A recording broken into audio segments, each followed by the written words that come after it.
Alrighty, people. Welcome back to my channel. Let's lower this TV.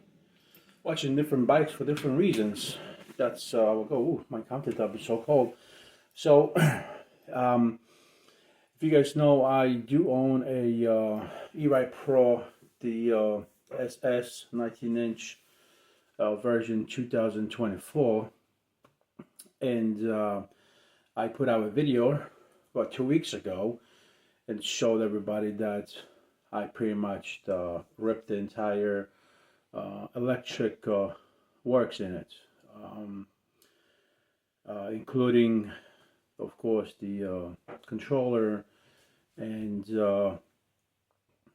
all the other components.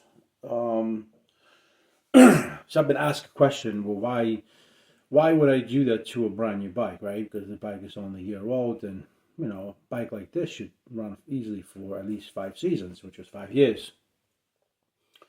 And lots of people comment that they would rather not do anything and keep the bike, not do any upgrades. I really doubt it. Whoever was saying that was kind of, I guess, being jealous or whatever. But just a quick video of the purpose behind me actually taking the entire bike apart and doing a major, I would say, switch, because it's not really an upgrade, right? A 72 450 far driver is not really an upgrade. The E-Ride Pro pushes about, I would say, 150 amps if I'm lucky. Excuse me. Again, we noticed that the brake is on 100 amps, so we are assuming that we're only pushing 100 amps. So that means we can push additional, let's say, 80 amps, which would make it to 180 amps. But now, the question is the battery going to withstand that much torque? So, is the battery going to work, or is the battery going to shut down? Just like my old stealth bomber that I sold, when I pressed on the throttle for a good time, and I would say that would be about a 2 mile run, she would shut down and left you stranded in the middle of the road, and it kind of sucks. And there were two things to this kind of switch, right? Because you're not gonna call it an upgrade. If you're going, let's say, from a QS motor mid-drive to associate motor, yeah, that's an upgrade. If you're going from let's say 60 volt to 72 volt, that's an upgrade battery. If you're going from I guess 40 amp hour battery to 60, that is an upgrade. But if you're going from 40 to, let's say, 45, it's a baby upgrade, shouldn't be even mentioned. So the situation here is that we are trying to make everything simple on this bike. And I'm looking at these brand new bikes that they give out for $5,000, even the SR, E-Ride Pro. These bikes are so not confusing, but it's like if one thing goes bad, you have to check 1,000 different things. If the screen doesn't work, you don't know where to begin. The manufacturer might know, but the dealer doesn't. My screen went out within a month, and E-Ride Pro was willing to send the screen, was willing to send the harness and all that, but nobody was willing to work on a bike. And the bike is brand new, so I left it alone. I used my cell phone. And I hate screens regardless, right? I had my stealth bomber. It first screen. It was the SX 900. Which was white and black LCD screen. It looked horrible, like a little digital watch, and it was horrible. Bolt, what are you doing, bro? This dog. It was a little horrible, and then I used the upgraded one, and it worked for a couple of seconds, and started catching a glitch when I was on the bike at work in the middle of nowhere. So God forbid that will go, south. So the purpose for the switch was to make sure. What's up, Bucky? To make sure that we're gonna go into simplicity, right? That we're going to make everything simple. Meaning, turn the key and go ride a bike. That's all we wanted. That's all we. You're a good boy. So let me put you over here, Chico. Sorry, guys, but he's that kind of kid where he's got to be with daddy over here. Anyway, so that's the switch, right? Um, so if you want to troubleshoot, let's say the battery, or you want to troubleshoot the throttle, or you want to troubleshoot the motor, that's easy. You know where to look. But if you have the entire bike running as one component, and in order to determine what the problem is, you have to take the entire bike apart. But besides even that, whatever the problem is, number one, you can troubleshoot right away. Number two, you most likely will need parts from a dealer, right? Number three, you most likely will spend lots of time on the phone with the dealer and with the bike trying to troubleshoot. And if you're not handy, you don't know how to troubleshoot, you're going to end up going to a dealer and pulling out, plenty of cash money. E-Ride Pro never offered me any money for any labor. And I always asked them, like, who's going to do the labor? And I never got an answer. So, again, we making this bike simple. And, we changed the battery. You got the QS discharge and XT60 charge, right? So that's not a problem. Now I'm going to be able to go to EV station and charge my bike. Unlike original E-Ride Pro,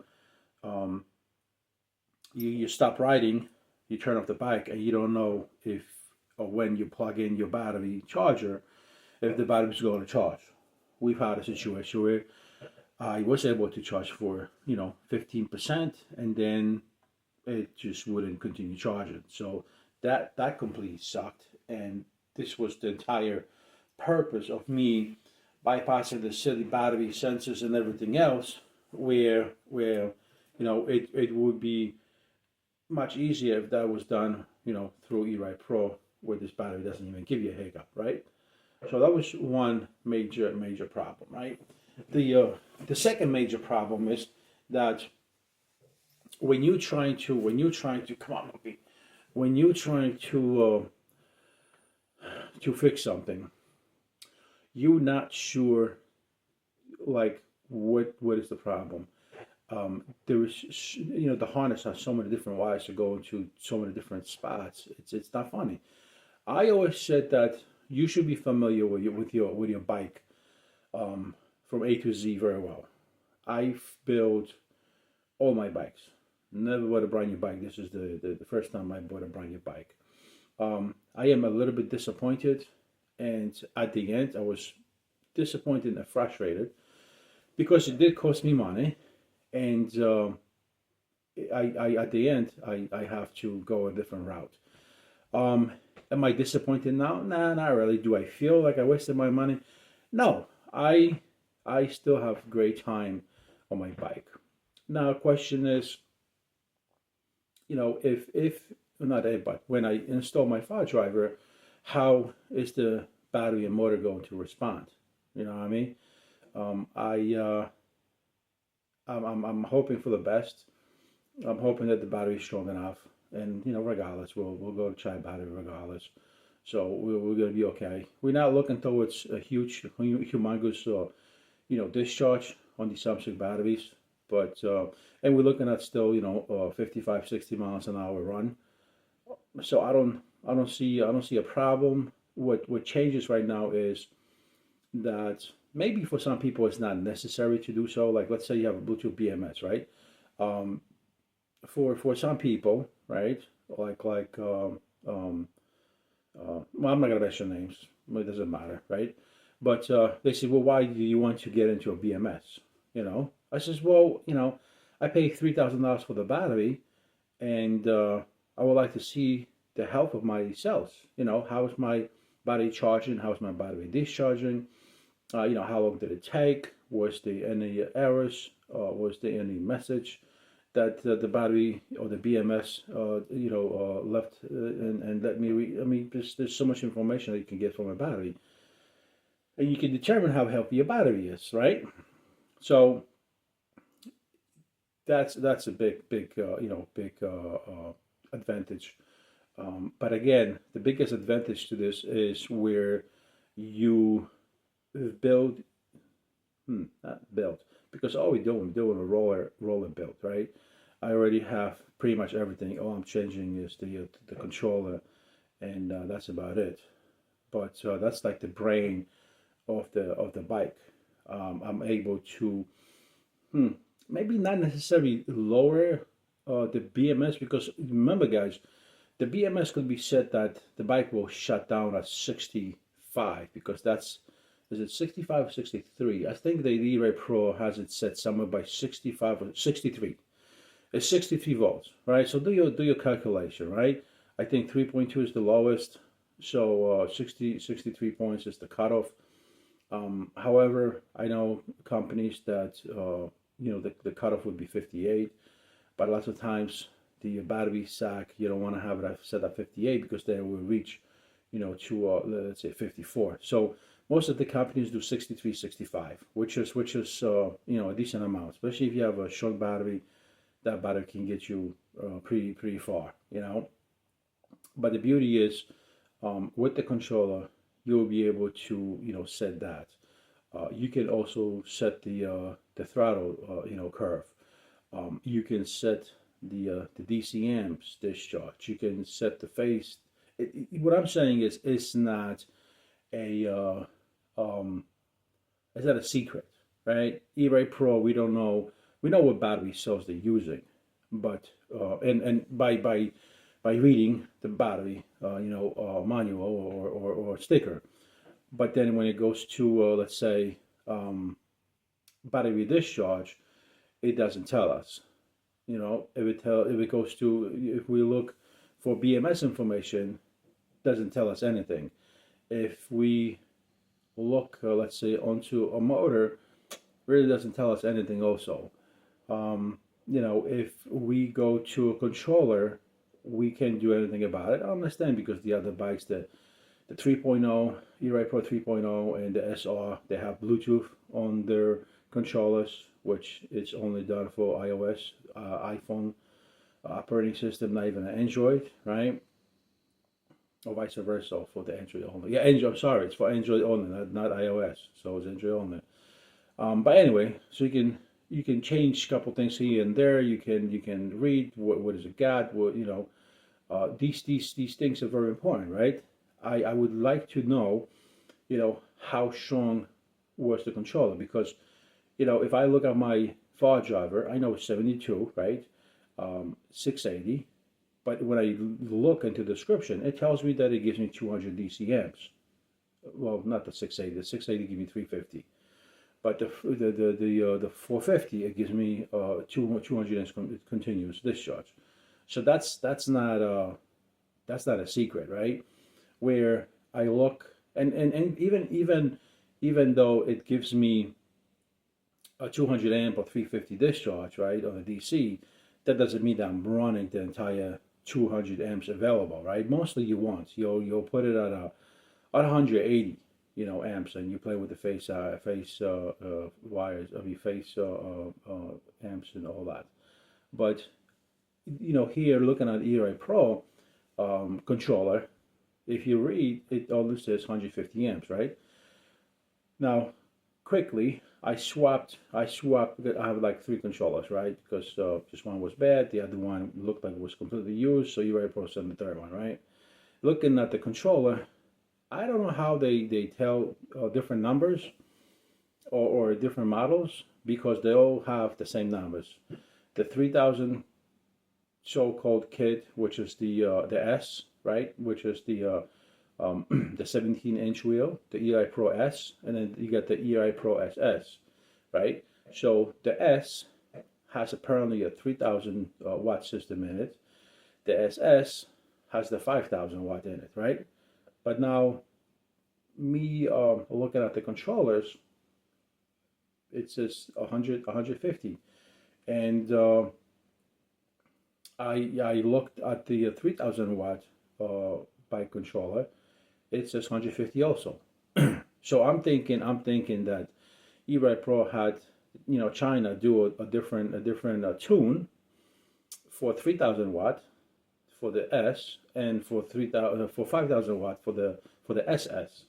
And originally, what I'm thinking is that, yeah, I had the same controller, but they gave me the controller with a tune of the 3,000 watt kit, right?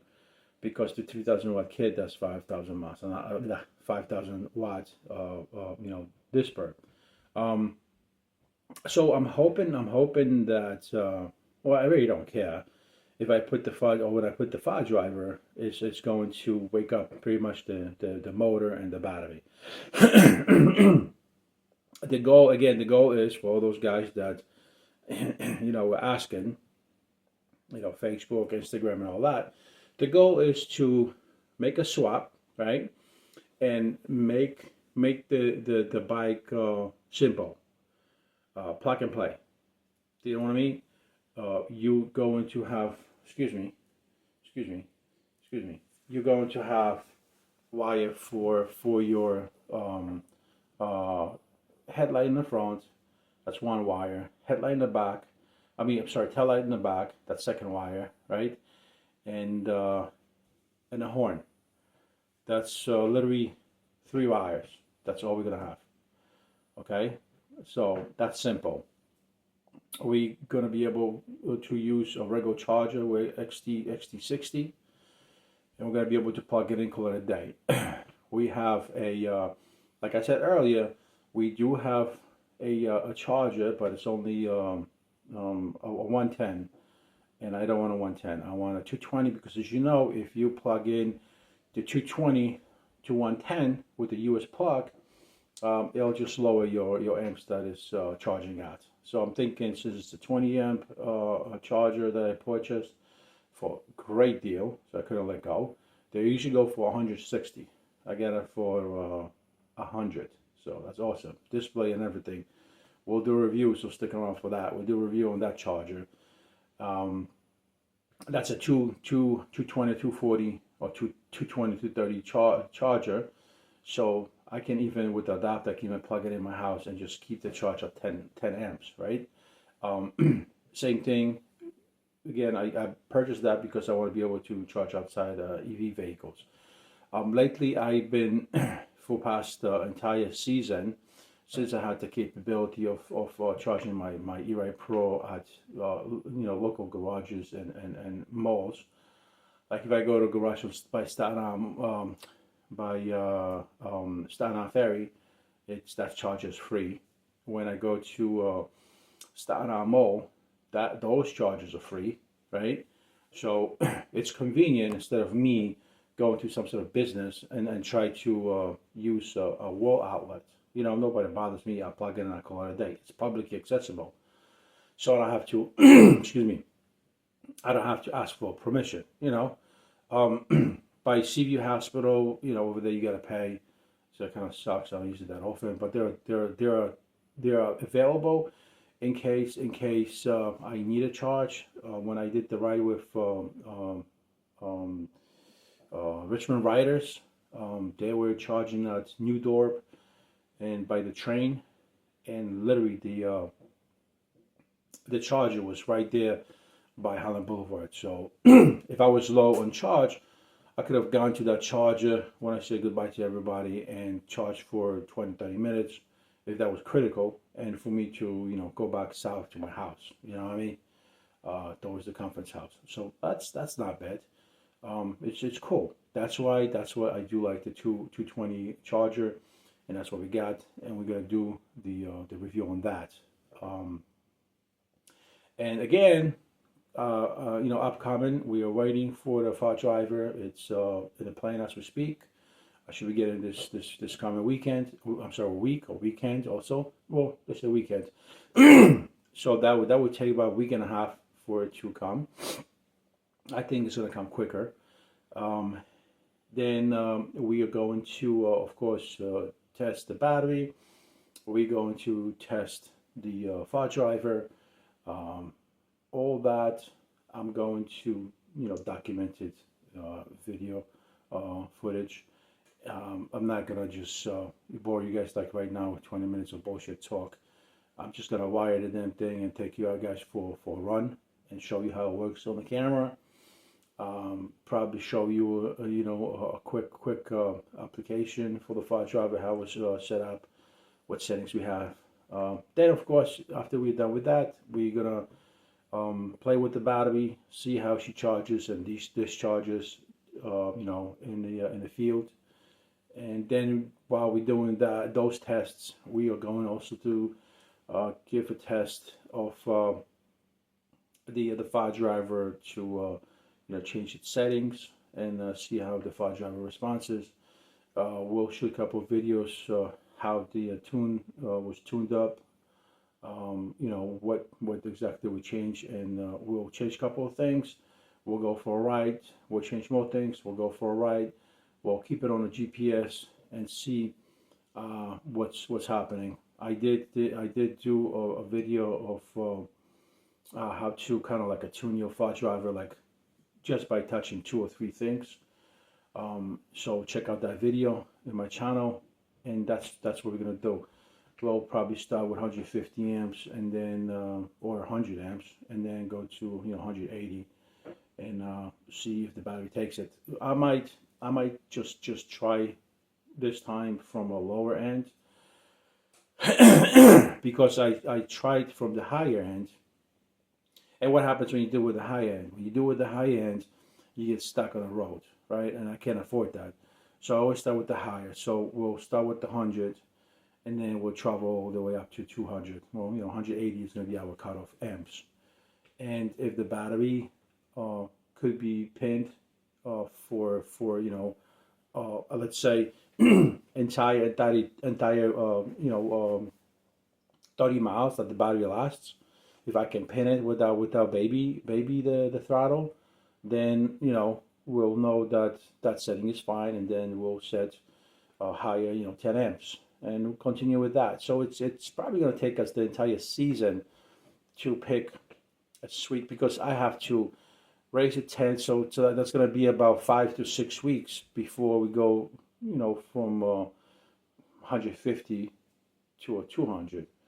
But we'll do probably 120. Anyway, my boy's gonna go and eat, and I'm gonna have a coffee, because when I talk a lot, my throat dries. But yes, stick around. Like I said, earlier in my videos, because we're going to test the file driver, we are going to test the battery, we are going to test the motor, we're going to test the entire bike, and it's simplicity. So if you have an E-Ride Pro, I'm suggesting to you guys to yank all the electronics, because what could go wrong with my bike, right? File driver is going to throw me a code right away. And if file driver goes, I know it's a file driver, I'm changing file driver. Battery, it's not going to throw me a code, but it's going to tell me, okay, I'm not charging no more, or I'm not discharging no more. We already know that's the battery, right? Motor, if it goes, we know it's a motor. So there's only 3 components that go bad: battery, battery, controller, and the motor. 3 things, and they're connected with minimum wiring, and 3 wires in the bike, and the whole bike is running. All right, so it's a beautiful thing. Stick around and take the journey with me. Sorry guys, it's 25 minutes, but I love chatting, and hopefully you got your idea, because this guy's gonna help me out. He's gonna help me out. Love it, Chico. All right, so we're gonna go to work, okay? Later, guys. I'm gonna have a coffee with him.